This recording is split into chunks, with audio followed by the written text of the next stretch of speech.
We tend to think about new worldviews, big new religions or philosophies, as these sudden, radical breaks from the past.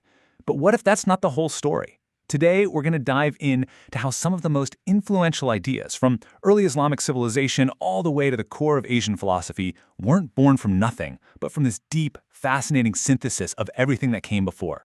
So that's the big question, right? Is it a clean break or is it a creative blend? Well, in this explainer, we're going to challenge that popular idea of a sudden revolution. We'll see how, more often than not, new worlds are built by creatively weaving together the threads of the old, making something that feels totally new, but is deeply connected to the past. So, here's our game plan. First, we'll break down how early Islamic culture formed and look at its pretty surprising inheritance.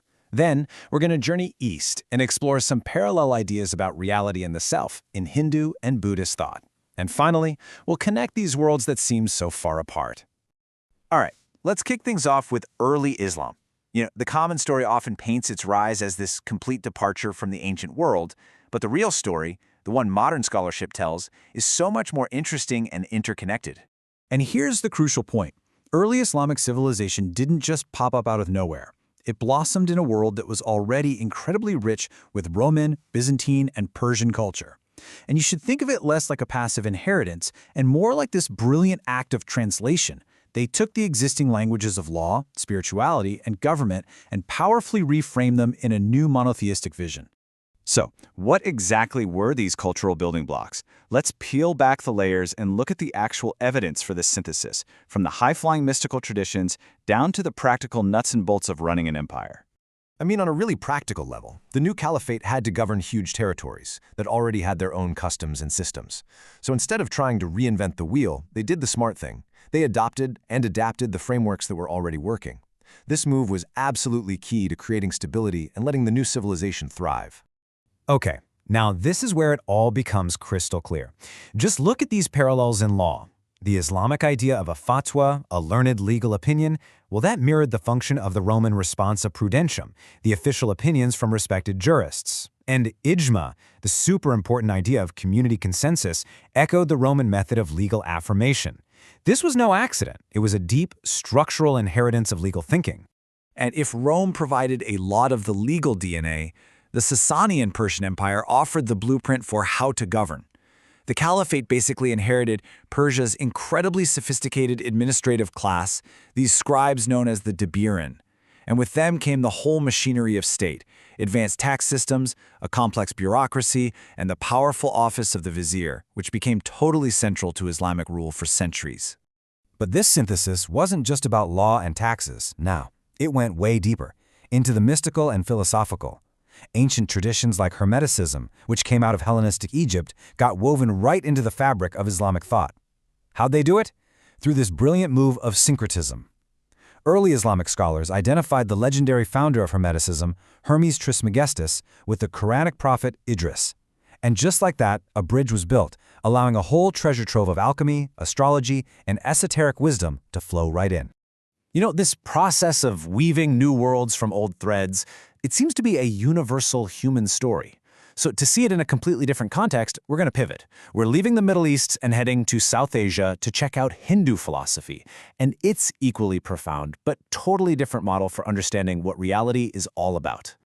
And you can't really talk about this stuff in the West without bringing up the philosopher Alan Watts. He was a master translator of ideas, making these really intricate Eastern worldviews accessible to all of us. And what he shows us is that these philosophies are themselves the product of thousands of years of their own evolution and synthesis. And this quote from Watts just nails it. The point of these philosophies isn't to get you to believe in a new set of ideas. No, it's to offer you a way of experiencing the world differently. A direct transformation of your normal, everyday consciousness right here, right now. At the very core of the Hindu view world is this beautiful, playful concept, Leela. So in this model, the universe wasn't created by some divine king. Instead, it's a form of divine play. You can think of it like a cosmic game of hide-and-seek, where the one, single divine self, called Brahman, pretends to be all of us, forgetting what it is, just for the sheer fun and adventure of finding itself again. But hey, for any game to be thrilling, you kind of have to forget it's just a game, right? Well, that's where Maya comes in. Maya is the magic, the creative power that makes the illusion of separation feel real. It's the cosmic spell that convinces us that things like life and death, or you and I, are actually separate things. Maya is what makes the divine game, the Leela, feel so compelling and so real. Now, this idea of a fundamental illusion doesn't just stop with the world out there. It goes right to the very core of who you think you are, to your personal sense of self. And this is a huge theme in both Buddhist and Zen thought. I want you to just think about that feeling you have right now, that feeling of being a me inside your head, looking out at a separate world. Well, according to these traditions, that feeling of being a separate, isolated individual, it's not actually real. It's a kind of hallucination, a very convincing one, but a trick of the mind nonetheless. So where does this hallucination come from? It comes from something called avidya, which means ignorance, but it's a very specific kind of ignoring. Think about when you see a wave on the ocean. You focus on the wave as if it's a separate thing, but in doing that, you're temporarily ignoring the fact that the wave is just something the entire ocean is doing. Avidya is that act of focusing on the figure, the wave or you, and forgetting the background, the ocean, the universe, that it's inseparable from. So this is the profound shift in perspective they're talking about. You go from the common illusion, this feeling of being a lonely self trapped in a body, to this incredible realization that your identity doesn't just stop at your skin. You aren't in your environment, you are your environment. The organism and the world it lives in are just one single unified process. Okay, so we've explored these two really different worlds, the Islamic synthesis and Eastern philosophy. Now we can bring it all together. By putting them side by side, we can actually see three really distinct and powerful models that humanity has come up with to make sense of the cosmos. First, you've got the monarchical model, which we saw in the Abrahamic traditions. The universe is a kingdom, and it's ruled from the top down. Then there's the dramatic model from Hinduism. The universe is a grand stage play, with one divine actor brilliantly playing every single part.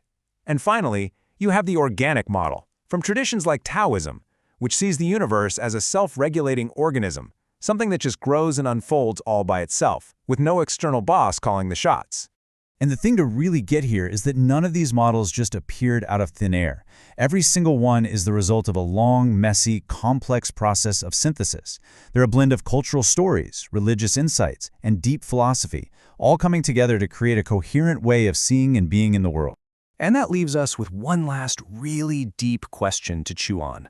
If the worldviews we hold so dear are basically inherited constructions, and if our very sense of being a separate I is a kind of learned illusion, then what really is the unshakable foundation of your reality?